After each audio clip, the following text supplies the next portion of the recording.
Okay, so how do we search the CDC's vaccine adverse event reporting system to find data that shows how safe or dangerous vaccines really are? Well, let's start by going to Google. We type in VAERS, we hit return, and then we click on the link that says vaers.hhs.gov.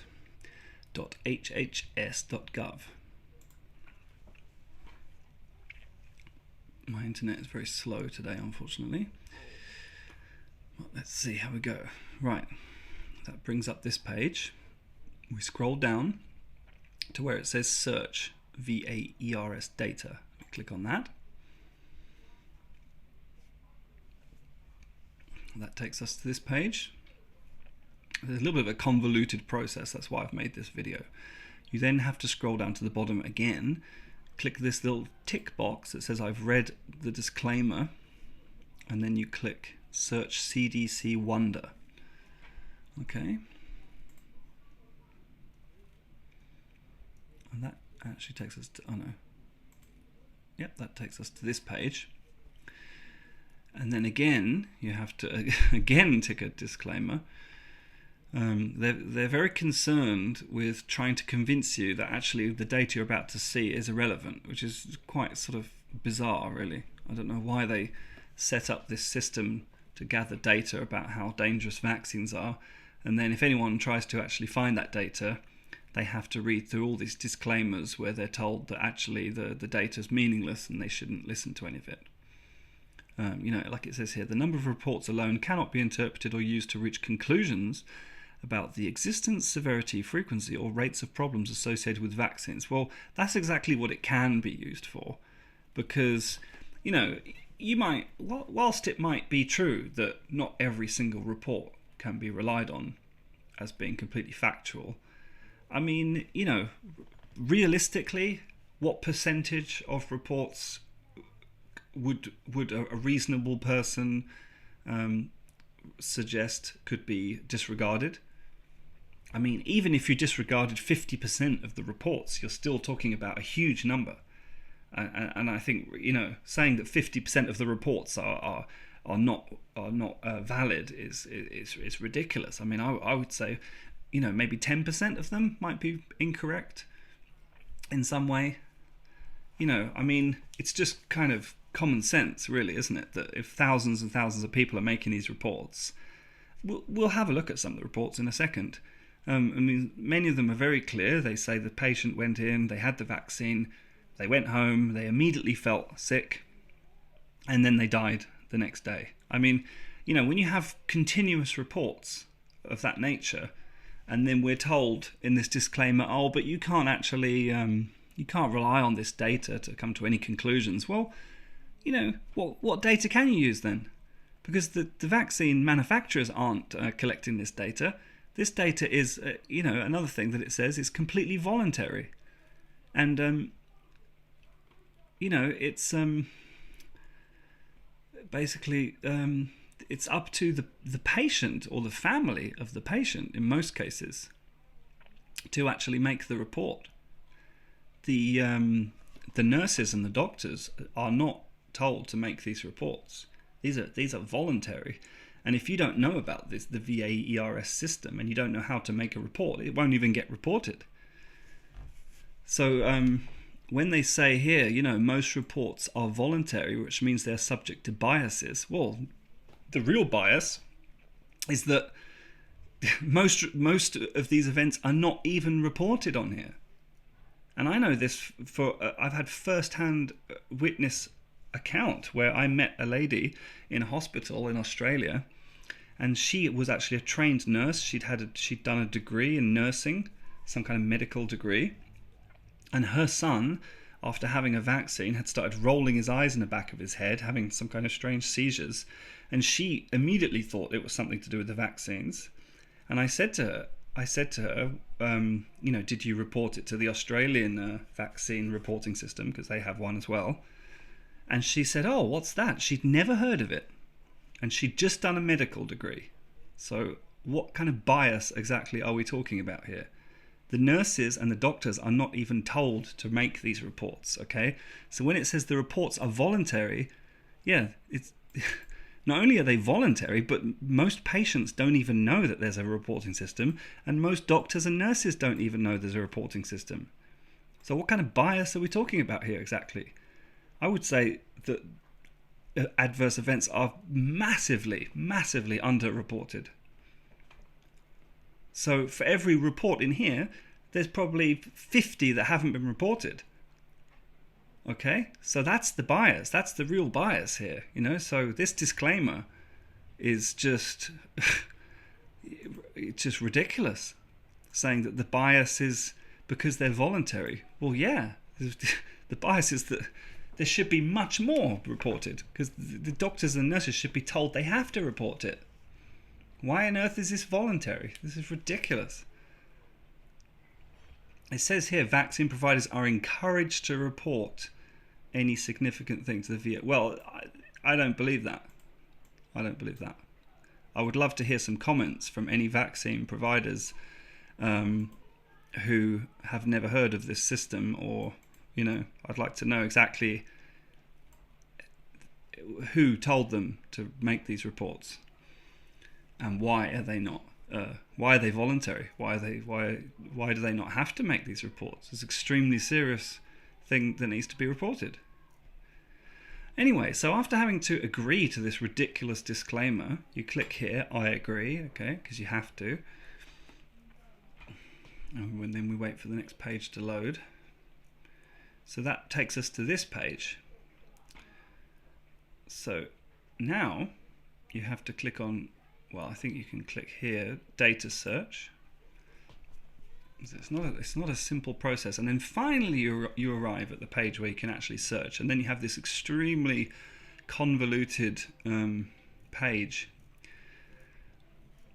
So first of all, a nice simple way to do a search that I like to do is I go to, well, I leave everything as it is for the moment here, and we go down to select symptoms. Okay, so what you can do here is you can either browse through all the different symptoms, or you can search, which is quite handy because then you get all the symptoms that come up for a certain word. So if I type in death, so I'm going to search for all of the symptoms and then click search, and then now this is going to show me all of the symptoms that are associated with death, because there isn't just one. There's accidental death, there's apparent death, there's brain death, there's cardiac death. So basically then it says control click to multiple select. So I click on the first one, scroll to the bottom, and then I shift and click, and that will select all of those. Okay, and you can see it says currently selected, and they've all appeared there. Okay, so we've selected all of the death symptoms. Right, now we have to go back up to the top, and then you have to do group results by symptoms, and by, you have to also select VAERS ID. Okay, that's very important, otherwise it doesn't work. Then you want to click this one that says adverse event description, because you want to actually get description of the disease, of the event. Okay, and now we scroll down again. I'm going to leave that as all vaccines, and then we go all the way down, ignore all of this stuff, all the way down to here, and then I'm going to put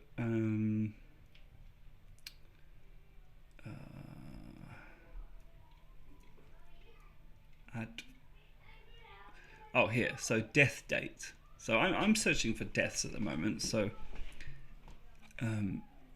you see the date search, you can either search by the event onset date, or the vaccination date, or the report received date. That could vary quite a lot, so I tend not to use that one. As we're searching for deaths, I'm going to put death date. So I'm going to so we've got until September 2019, so that's now. Well, it's actually November now, but anyway, so I could put October, or whatever. Let's just leave it for September. Anyway, so I'll put from September 2017, so we'll do 2 years. So from September 2017 to September 2019, this is the date of the death. And you can click on any of these send buttons. Each little section has a send button. It doesn't make any difference which one you click. So I think I've set that all up right. So anyway, so I'll click that, send. It says processing. So we're looking for all the death events in the last 2 years. So it's found 132. So 132 people have died from vaccine adverse events in the last 2 years in America. This is just in America. So here let's just have a look at some of the data. So for all the vaccine believer, you know, what do you call them? The vaccine crusaders, who always tell us that vaccines are completely safe and that anti-vaccine people are crazy. They tend to ignore this data, which comes straight from the CDC. So the first one here, we've got brain death, we've got the ID number, and then we've got a little description. So I'll just read this one out. On the morning of September the 20th, a patient was lethargic and burning up. It doesn't actually say when they had the vaccine here, but I can actually click on this ID and it will bring up all of the data. Okay, so date vaccinated, we've got here 14th of September 2017. Okay, date died 29th of September. So they had the vaccine on the 14th of September, which was the influenza vaccine. Okay, which we're all told we should lovingly give every single year to our children from the age of, 2 or 3, some ridiculous thing like that. Because remember, of course, that the flu is just the most scariest, dangerous disease that's ever existed. I mean, the fact that every single person that you know has probably had the flu between 5 and 10 times, and they're all been perfectly okay, we're still, of course, told to believe that it's the most dangerous disease ever and that we should all have to have a vaccine because it's so dangerous. Okay, so to the vaccine believers, okay, your loving vaccine for flu that, for that deadly, horrible, dangerous disease, flu, okay, which never hurts a fly. Well, this person apparently had it on the 14th of September, and then a few days later, on the 20th, they were lethargic and burning up. Now remember that there's an incubation period with the flu of a few days, so that's not particularly strange that it took 6 days or 5 days for it to onset. I rushed him to emergency, where he had a fever of 105.4 Fahrenheit. Once he was stable, they transferred him by ambulance to the medical centre. There he was officially diagnosed with rhinovirus. Rhinovirus. That's interesting because rhinovirus, isn't that what's in the vaccine? I have discovered through his medical records he possibly may have had RSV. I don't know what that is, which we were not made aware of. I don't know what that is, RSV.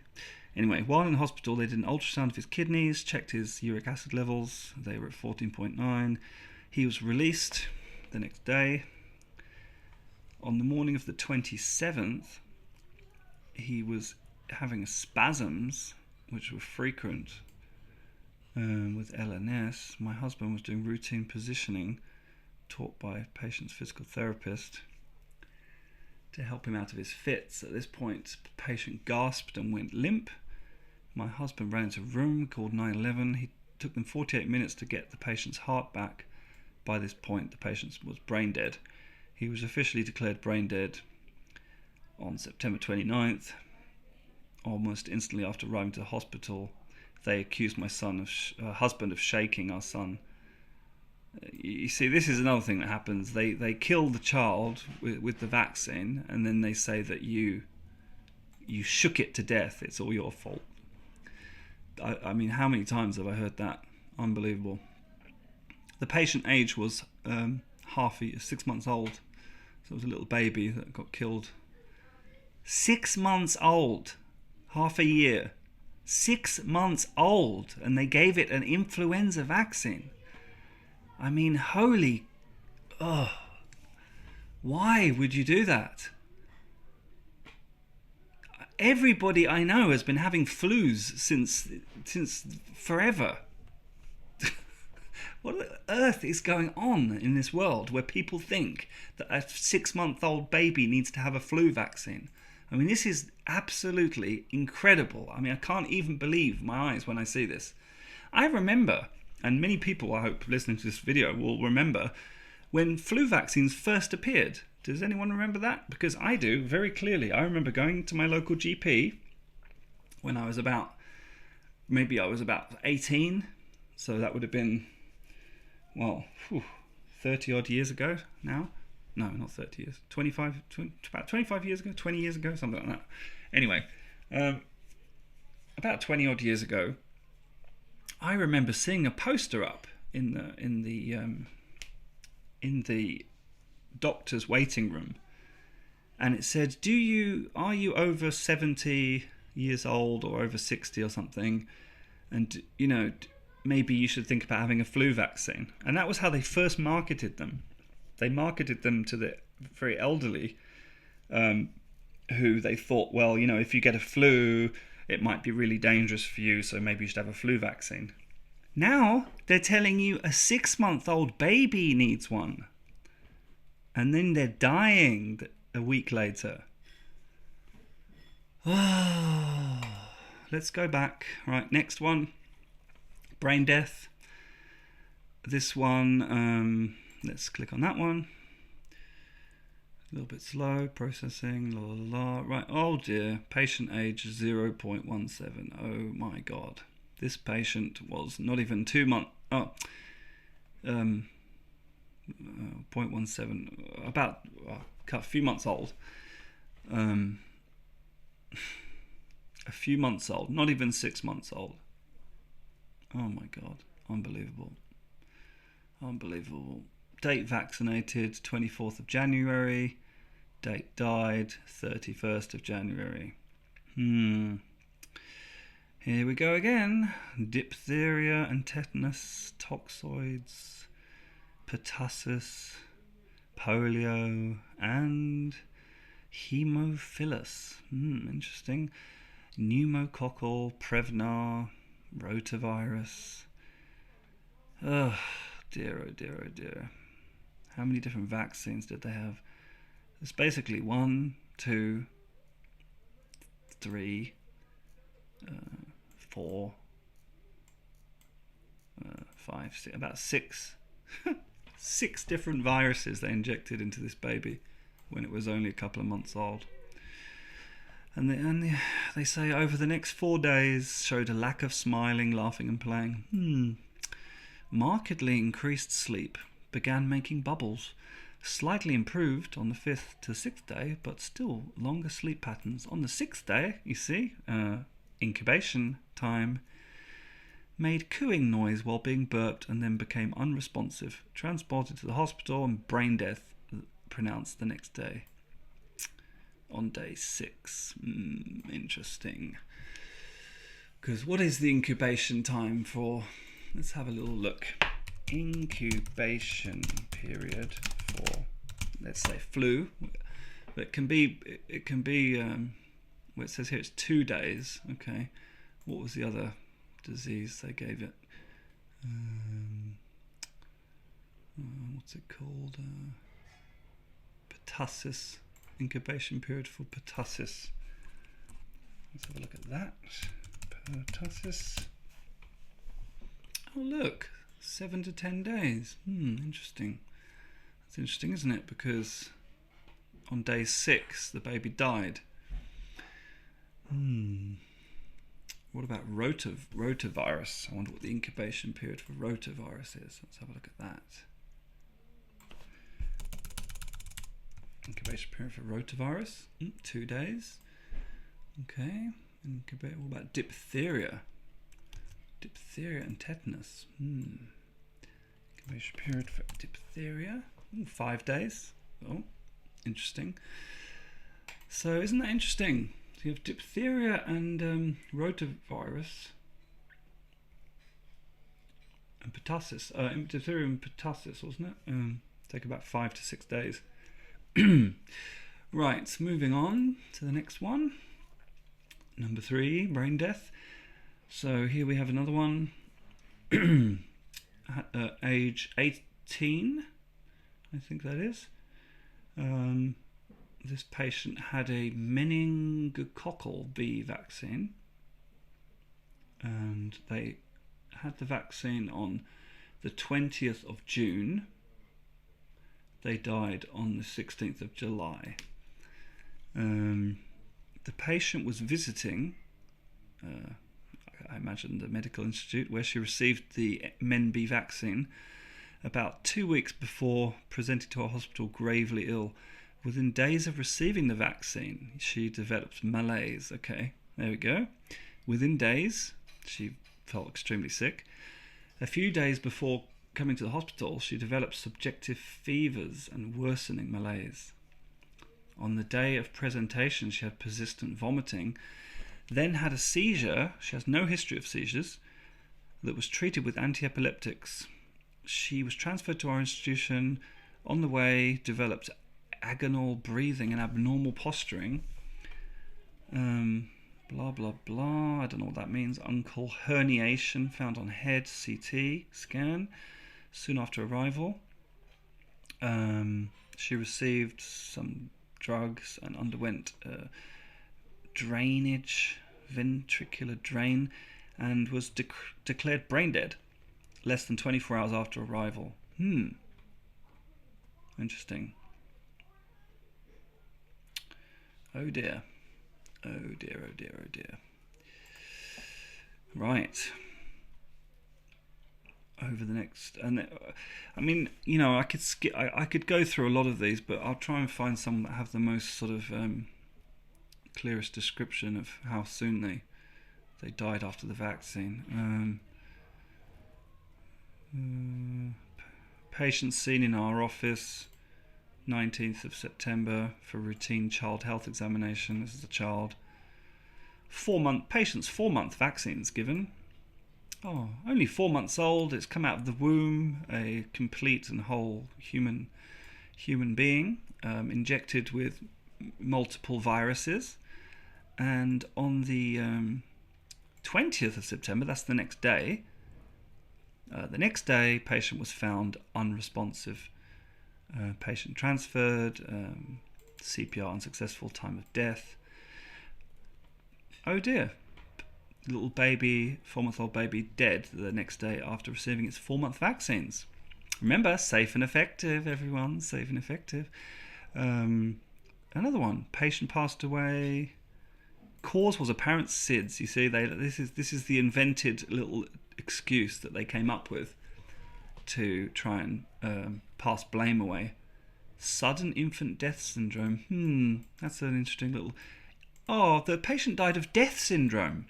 That'd be a good one, wouldn't it? So, my granddad died last week. What did he die of? Death syndrome. Yeah, death syndrome. There's a lot of death syndrome going around these days. People die, they just have a bit of death syndrome. Yeah. So, you know, child death syndrome. I guess that must be what it is. I mean, that's a medical condition, right? Death syndrome. Of course, you die. If you get death syndrome, then you die, don't you? You have death. You've caught a case of death. Right, another one here. I mean, you can go through them yourself if you just repeat what I've done. Oh, this is a good one here. Look, 2 days after the flu shot. Remember, get your flu shot because the flu is a really dangerous disease, everyone.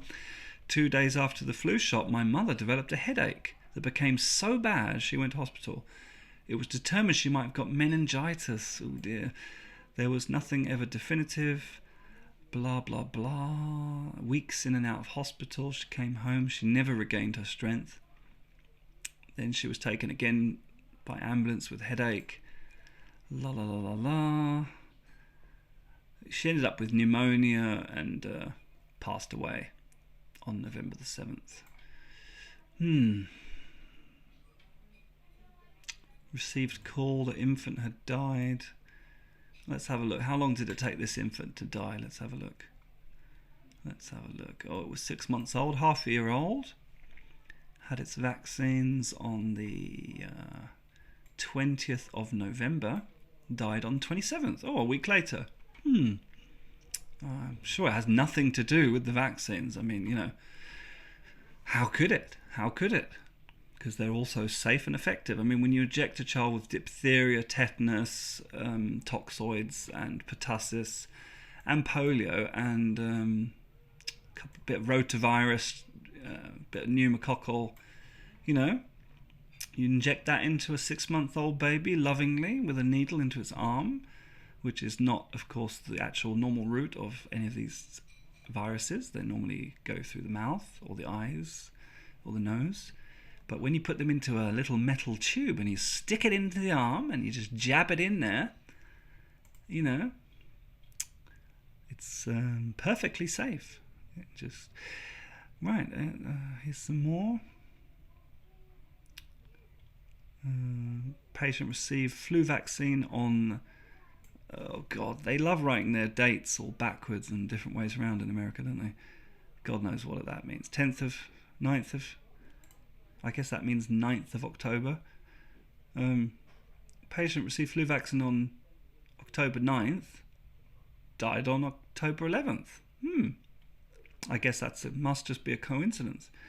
2 days after flu shot... Oh, we read that one. Keep going. Infant deceased, infant death. Let's have a look at this infant death. Let's read one. Child unresponsive at 13th of January. Let's see when this child had his loving virus injection. Had his loving virus injection on the 12th of January. Oh, child found unresponsive on the 13th of January, just the next day.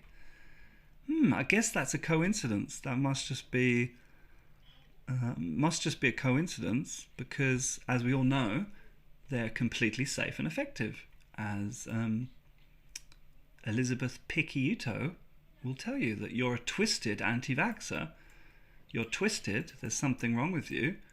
If you read this data from the CDC, you're a twisted anti-vaxxer, according to Elizabeth Picciuto of the Daily Beast, because her son had a vaccine and now has some kind of brain damage. So she wrote an article telling you that the fear surrounding autism makes it seem like a fate worse than death. Actually, autism is okay, and that you shouldn't be afraid of autism. Well, to be honest, I'm afraid of autism and death. To be honest, both of those things. Right, let's go back. So anyway, there's 132 deaths. Bear in mind, this is just deaths, and this is just America, and this is just the ones that have been reported in this system. This system is voluntary. Most patients don't know about it. Many doctors and nurses don't know about it, or don't want to use it. Unless you are a relative of someone that's died from a vaccine and you insist on this being reported, it most probably won't be reported. And that's 132. So I would just take a guess that probably there's been at least double that amount of deaths that haven't been reported. I would just take a guess. I might be wrong. But even if we consider these to be the total, it's still quite alarming, because this is just deaths. I mean, you can also go back to your form and you can search for other symptoms, such as brain damage or things like that. Another good thing you can do here, you can also group results by vaccine type.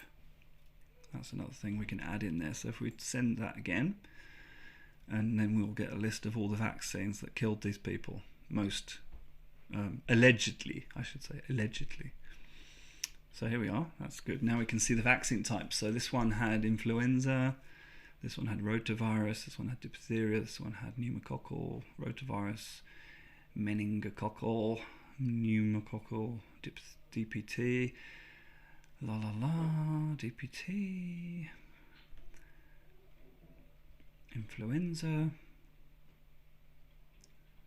pneumococcal, Prevnar.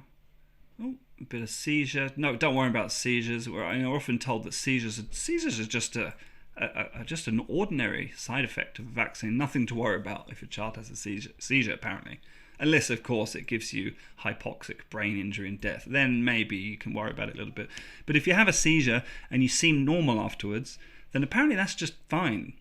It doesn't matter if you have a little bit of brain damage, just a little bit, which obviously you wouldn't notice if a 6-month-old child had a bit of brain damage, because it would be, you wouldn't notice it till it starts school, and it can't do any of its exams or anything. Then you notice it when it's too late. Okay, so I think I'll wrap that video up there. Anyone that wants to search this system should be able to do it now. And enjoy your vaccines, everyone.